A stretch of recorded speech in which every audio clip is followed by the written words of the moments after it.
Welcome to Vermontitude, a collaborative effort between Great Eastern Radio, the Brattleboro Reformer, and BCTV to bring you the stories behind the stories on the topics you want to learn more about. Because there's always more, so there'll always be Vermontitude. Hosted by me, Peter Fish Case.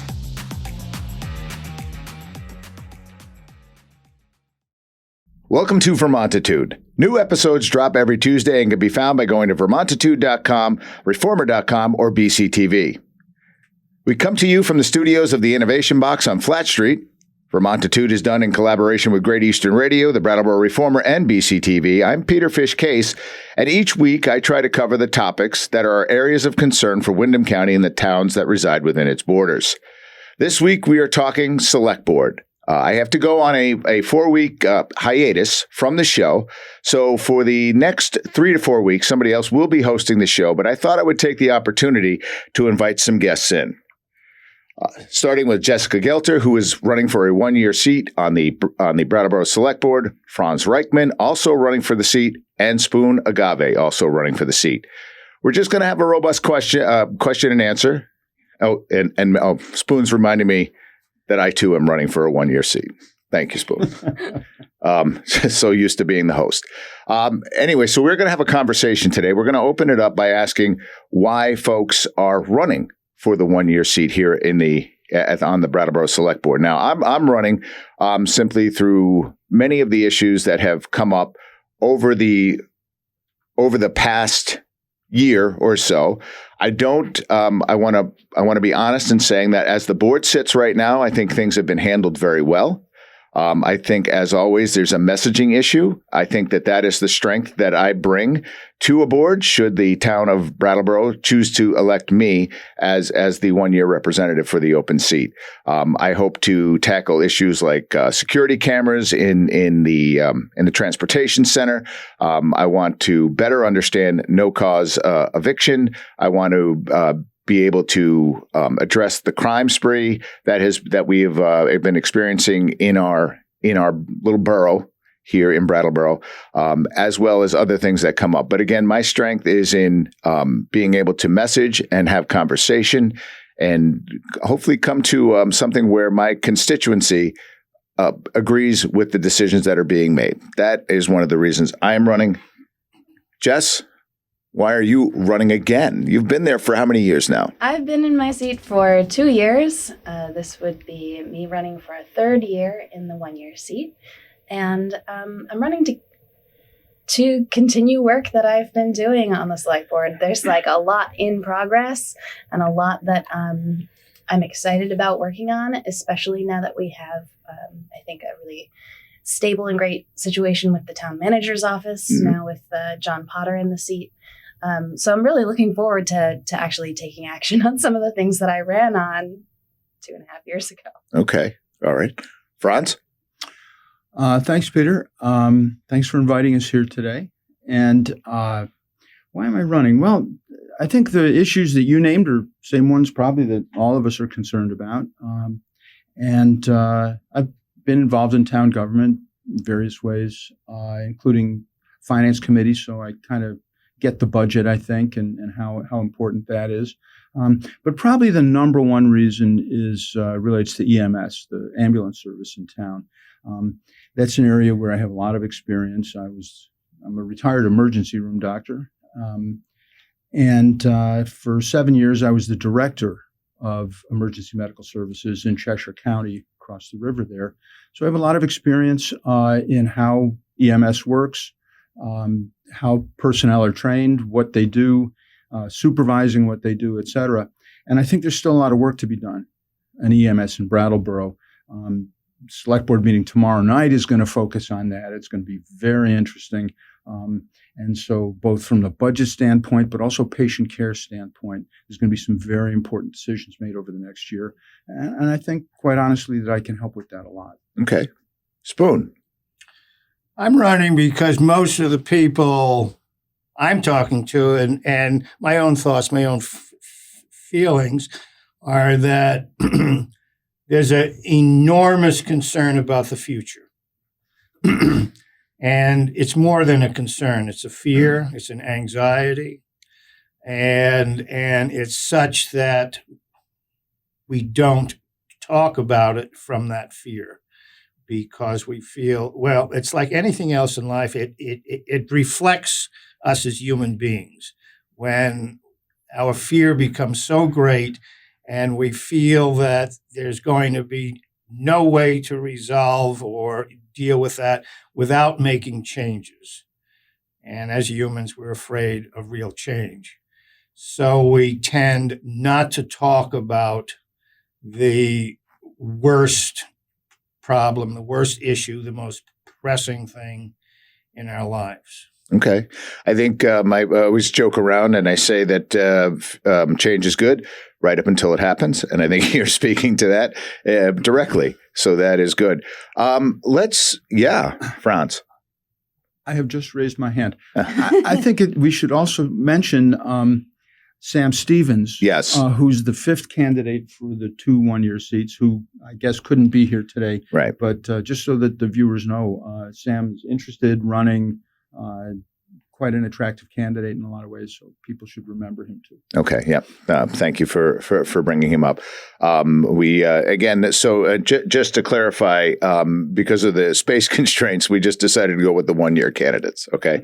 In this particular studio, we're a little roasty and toasty in here right now. But let's deal with this thing as a whole. EMS has been a lightning rod issue ever since the decision was made and Golden Cross moved in. All right. I feel like it's sort of an unfair question for Jess, but would there have been a different path that you wanted to take as it rolled out? Let's take it from 6 months in. All right. So the contract's been signed with Golden Cross. 6 months in, do you feel as though the board's decision should be changed? Is that a fair question? And if it's not, no. I think Fish, you asked you made a statement. You said it's been a lightning rod issue. Yeah. Why? Well, I think because comfort, change, 56-year relationship with Rescue Inc. had been severed. It had come down to, I think, the town blaming one individual, which was easy to sort of hang him on that hook. And I'm talking about the previous town manager. And at least that is the information that comes to me. But what is it about that change that mattered? The change of who we're doing business with, people that we know. Yeah, we do. One thing we know is our protocol, our bylaws, our charter, our everything directs under the section duties, responsibilities, and powers of the Select Board that they provide all the services that we, the town people, would like to have. Right. And for all of our history, that's what they've been doing. They go out, they recognize a need, they investigate providers, if it isn't ourselves, and they make a choice and they sign a contract. And that's what they did as usual here. Now, but in this case, in this one case, people said, well, that may be the policy, but in this case, you should have avoided or gone around, not followed that policies and held public hearings or something. I'm not exactly sure what the public. I don't think that you're incorrect. Why hold a public hearing? Why over this issue? What is it about rescue as a service, as one of many services to this town? Why should that one have been singled out for public hearings, which would be setting a very interesting new precedent? But why? Well, I feel like I can address that. First of all, it's one of the crucial public services that the town provides. You know, police, fire, rescue services, extremely important. And the way that it was, the way it happened, I don't think anybody would say it happened in a good way. I particularly believe it happened in a backwards kind of way. And I think a lot of people feel that the town intended to reassess the relationship with rescue, but actually didn't get around to doing that because the relationship broke down first. And a really important question for me is why and how did that breakdown occur, and what do we need to learn from it? And what we're faced now is a bunch of choices, some of which look pretty expensive for the town budget. I think that's important. Mhm. I'm not saying specifically there needed to be public hearings, although I don't think that's a bad idea. But I think specifically there did need to be a reasoned process that we're trying to go through now, but it's been made much more difficult by what's happened up to this point. But Franz, you asked a very good, or you made a very good point when you say it was how it happened. So that seems to me one of the first places we have to go back to is what happened? How did it happen? Yeah, that's what I think. And that's and so we have two parties involved in this, and the town manager / select board on the one side and rescue on the other. So it seems to me we should bring both of them together on two sides of a table and start. Maybe do we scrap all of our don't disclose issues and say, okay, let's put every bare fact on the table and see what happened at that meeting and that initial meeting. Nobody knows. I think that you're making excellent points. I think we are focusing on one issue. I would like to hear from Jess on this. Absolutely. I think, the groundwork was laid years ago, but particularly in 2022 when RTM approved funding for a strategic planning process for the fire department. The groundwork was laid. Change was potentially on the horizon. Back when rescue started, that was innovation. That was forward thinking. That was exciting. And now what's happening around the country is fire departments are reassessing whether or not they want to get involved in EMS. And this was the opportunity. This was the time for Brattleboro to really take a look at that. Yep. And things moved faster than we thought they were going to. They moved very fast. With the players at the table and the process that was initiated in contract negotiations last year. But, this exploration was always on the horizon. Right. And I think it's important for Brattleboro to continue to look forward and reassess how we utilize our incredible fire department, who's done such a bang-up job with fire prevention in this community. While at the same time, we heard from AP Triton, we need 17 firefighters on duty when there is an incident. And we have so few incidents. What are they? How do we utilize that staff in their off time? So I think this is a really smart way to investigate how we might utilize our fire department resources. Can we jump to concerns about safety in the town of Brattleboro? Because I know that has been a big issue. People not feeling safe, not feeling secure. I don't know that this can directly, other than through a policing and our police department, has much of a oversight from the select board. But what are your thoughts? What are your thoughts on that, Jess? We'll start with you. Thanks. I think we have a really great resource in the community safety review that was done. And one of the things that was identified as far as both prevention and making people feel more safe is meeting people's basic needs in town. That there are needs that are unmet, that there is community building that needs to happen that will really instill a better sense of safety and allow for that crime prevention. We put a couple $100,000 in the community safety fund. The police department's budget is $2.5 million, and they have about $2,500 of that $2.5 million allocated towards prevention. So where they're at right now is they're able to respond when crime happens.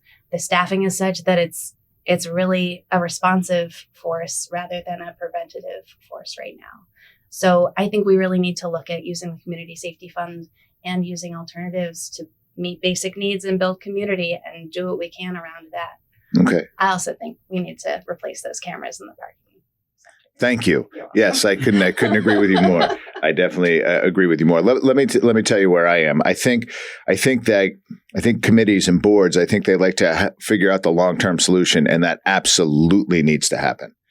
We need to figure out a long-term solution to systemic problems. I'm not saying that, but sometimes when things are happening right away, you can't figure out if there's an aggression happening right now. I don't think you can kick it down the road for 10 years. I think it needs to be addressed now. So that is my thing. I want to figure out how to address it now to calm the mood so that we can collectively come together and think about how to deal with these systemic problems that Jess has alluded to. But that's my opinion. I have to remember that today I am on the same playing field with everybody in this room, and I'm not just asking questions. So I just wanted to make that statement. Franz, your thoughts? Well, big issue. And we did go through the community safety review process, which did some very important work and came up with some very important thoughts that people should be looking at, thinking about. However, one thing they did not do was define safety. And I think what you're alluding to is that, there's different timelines here that we need to consider. Jessica brings up basic human needs as related to safety. And I think that's true to an important extent. But I also want to chime in on what you said, which is, there's the long-term problem. People need food, housing, jobs, lots of stuff that people need. And if you define safety that way, you're taking on a very big problem. Yes. I mean, basically, you're taking on the entire economy and the distribution of wealth in our society, which, hey, that's a good topic. Yeah. But I'm not sure that it's one that we can effectively address at the level of the Brattleboro Select Board. There are things we can do, certainly, to make our community more livable and more fair and stuff like that. But I think the problem that has really been right in our face now is people smashing windows and taking stuff from inside the stores. It's not right. And to me, that's a really important safety issue that needs to be addressed in the here and now. I don't know what the answer to it is. It's a tough one, but I think we do have to separate it out from some of the root causes, because those root causes are going to take, generations probably to address really effectively. I think I think personally, acts of aggression will always garner a reactionary response. I just don't think that there's any way around it. When there's somebody being aggressed, the only way to stop that is to physically separate two people, right? So certainly to react. Yes, it's reactive, but sometimes you have to react. Yes, you do. Spoon, your thoughts? I agree that when people are in stress, they are going to do antisocial things. There's going to be antisocial behavior. I also agree, and you bring up a very important point. When such things start happening, you get a reactionary answer. Mm-hmm. And in fact, quite often you look at history, the powers that be actually provoke bad behavior to then justify increasing their powers over the other people. And now that is on the local level, that does not come into play. Thank you for saying that. But it is coming into play on a larger level. And so we need to talk about that. And I think I also need to understand a little bit more. The police chief might be able to help us there about all that they know about who they have so far caught in these things, who they are. Are they new people in town? Are they homeless people? Are they rich people on drugs? I don't know exactly who's there. But I think we do need to talk, because in fact, we keep saying that this is a larger problem beyond our control. But when we peer into the future, we may only have ourselves to deal with our problems, the same as we did many years ago before the Urban Compact. Most of our early history, there were no federal or state social programs. This town did what it had to do as a community. And I always point out back in the 30s, as we got into the depth of the Depression, when everything seemed very scary and very difficult, the town actually put an additional large sum into providing help for the unemployed and the people without. And that came out of just local because we all knew there was nobody but ourselves to take care of ourselves in the end. So you bring up a good point where I say that even though some issues might not fall under the purview of the Select Board, I think the Select Board, part of its responsibility to the township is to send that message that we might not be able to enact this, but we support this. You put it as a matter on record. You kick it up to the legislature and say, listen, you've got 12,000 people just in this small town alone that support this idea. We want you to support this idea. So my thing is, even though we can't do anything directly as a select board to stop or do these things, I think this town has an amazing amount of resources in it. As a person who was the vice president of Groundworks Collaborative for many years, understanding how that rubber hits the road and being able to make statements as a select board. Jess is chomping at the bit. I think that's another sort of excellent model that we have here, is that we have a lot of incredible institutions and organizations that the select board can get behind and support, not with just advocacy, but also with money, with funding, with actual dollars to enact programs, to build things, to do all of those things that our community needs. What would you have in mind there? What kind of programs? What scale? Specifically on the safety issue, or?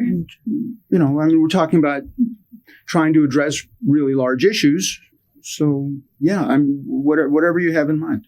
Oh, so my response to that is, I am no expert. I don't know. I'm not one of those people that can slap an idea down on the table and say, we're going to do this, and that's how we solve things. I feel like what I bring to the table is the ability to listen, the ability to bring other voices in, and have a conversation about what is needed. We have the purse strings. That doesn't mean we have to have the solutions also. Right.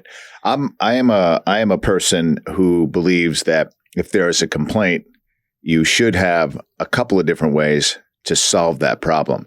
I think sometimes that problem is actionable. I think sometimes that, or the solution is actionable, that the solution may be actionable, but I think it becomes a part of a discussion.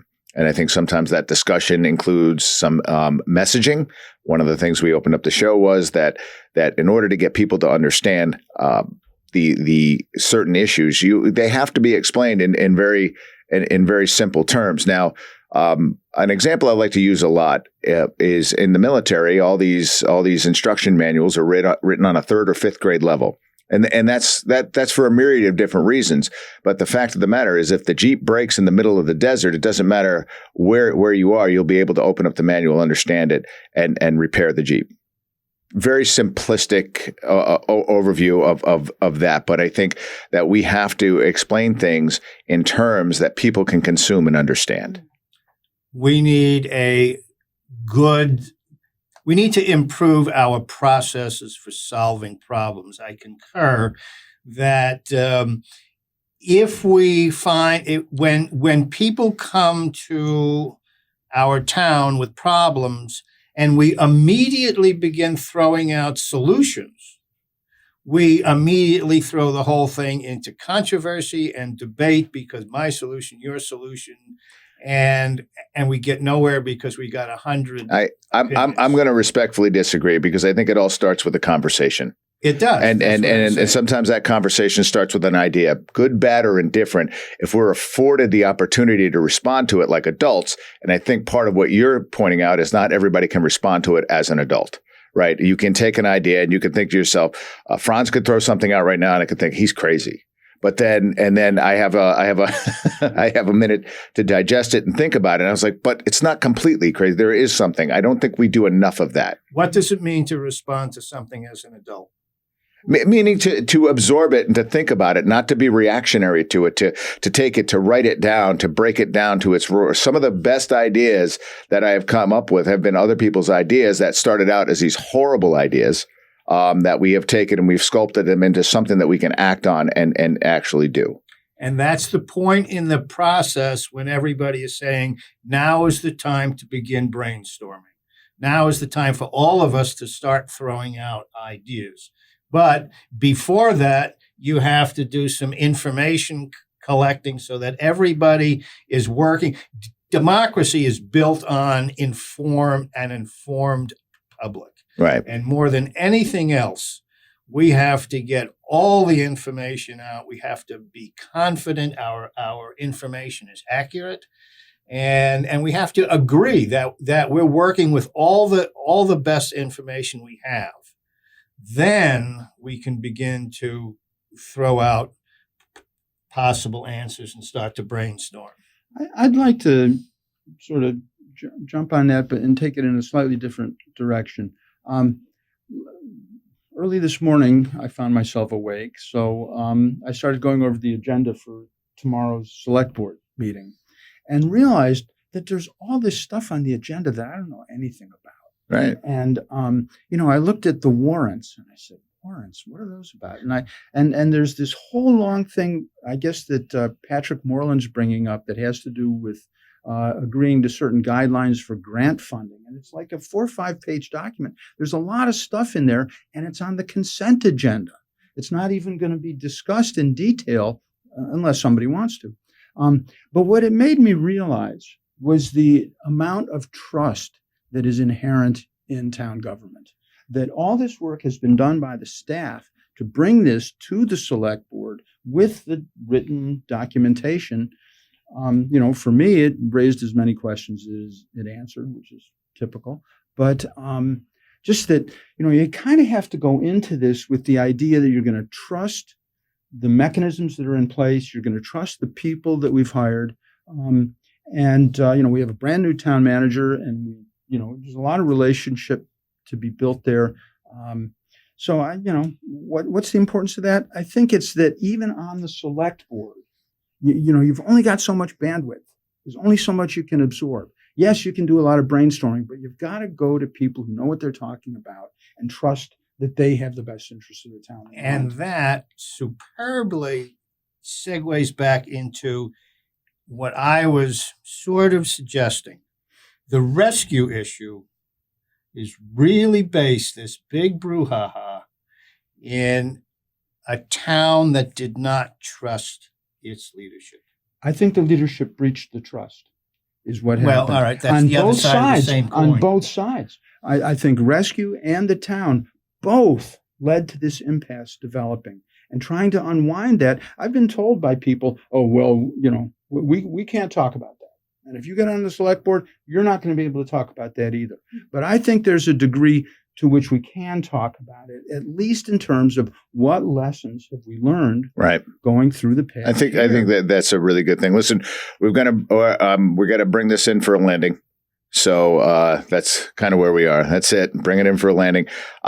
So we're all running, and Sam Stevens as well, for the 1-year seat on the Brattleboro Select Board. Jess, a final statement? Vote for me, Jess. Vote, yeah. 1 more year. I just hope to continue the good work we've been doing and continue my, knowledge and experience with the Select Board 1 more year. All right, Franz.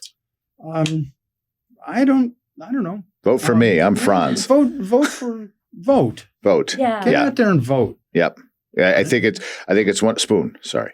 Oh, well, I'm just saying, I think that's a great ending. All 4 of us going around, vote for me. Right. And that will help the listeners. I'm laughing and I'm making fun, but really it's the reality, and it's okay. It's humorous. The town could use some humor. Here's what I can tell you. Here's what I can tell you. For many, many years that I've lived in this town, these seats have gone uncontested. A lot of them. Right? People don't have a choice. The last few elections that I've been personally involved with, we've given these people a choice. And I think that is the most powerful thing that we can do. So I want to thank all of you for running. Sam, I'm sorry you couldn't make it today, but thanks for being here on Vermontitude. Thank you, Peter. Yeah. Thank you. Yep.